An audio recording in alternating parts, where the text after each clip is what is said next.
দেখো তোমার ring light চলে এসেছে। কি এনেছিস? রিং লাইট ত্রিপল। কার জন্য? ওই যে বায়না করছিল কাগজ থেকে গা হাত পা টিপে দিয়েছি। তোকে আমি একটা ফোনের বায়না করে দিতে এনে দিয়েছি, তুই ওকে রিং লাইট এনে দিয়েছিস? কি করবো? ভিডিও করবে? দাঁড়া দাঁড়া দাঁড়া, তুই পরে খুলবি। এত বড় আমাদেরকে তাকায় টাকা টাকা তুই রিং লাইট কোন সাহস এনে দিয়েছিস? কি জানি এখন ও এরকম বল, বল, বায়না বল, বল, বল। কবে থেকে এরকম বায়না করছে হয়েছে। আমি ভাই গেলাম।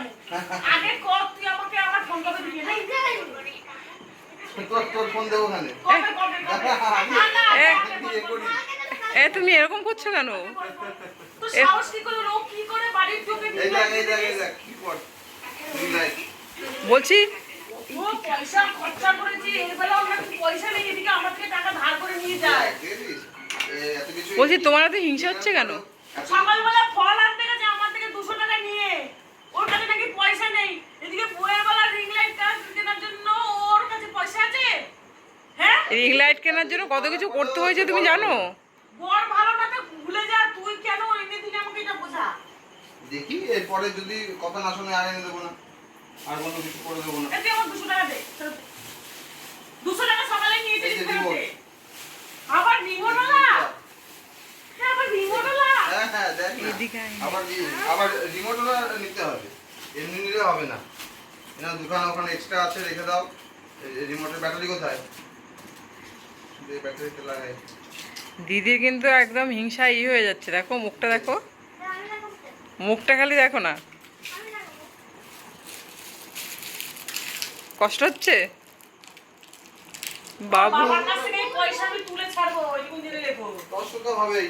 তোমার বাবার কাছে আজকে সকালবেলা আমার থেকে 200 টাকা নিয়ে গেছে, কবে থেকে একটা ফোনের বায়না করছে যে আমার ফোনটা দেখ বাবু কিরকম হয়ে গেছে, আমার একটা ফোন কিনে দে। স্ট্যান্ডটা কিভাবে করে দিবে যাও, আমার শান্তি হবে। কেটে দাও। দেখো রিং লাইট টিপট রেডি করা হচ্ছে। তোমার কোনো বক্তব্য আছে এখানে? আমার ভাই খাল কেটে কুমির এনেছে, খাল কেটে কুমির আনা যারা কিছু না, ওর বউকে ও হাতে ফোন ধরিয়ে দিল, এইসব ধরিয়ে দিল, সংসার কিছু হবে না, এইসবই হবে, কাজকর্ম কিচ্ছু হবে না, কিচ্ছু হবে না, ঠিকই বলেছে। রিলস বানানো এইসব হবে, দুদিন পরে বউ ভেঙে যাবে, আমি বলে রাখলাম। কি হয়ে যাবে? তুই দেখে নিস, তোর বউ যদি না ভাগে তখন তুই আমার নামে, আর বললাম না কথাটা, তোমার কুকুর মতো পুষবি, কুকুর। তোমার মতো এরকম ননদ থাকলে বউ এমনিই চলে যাবে।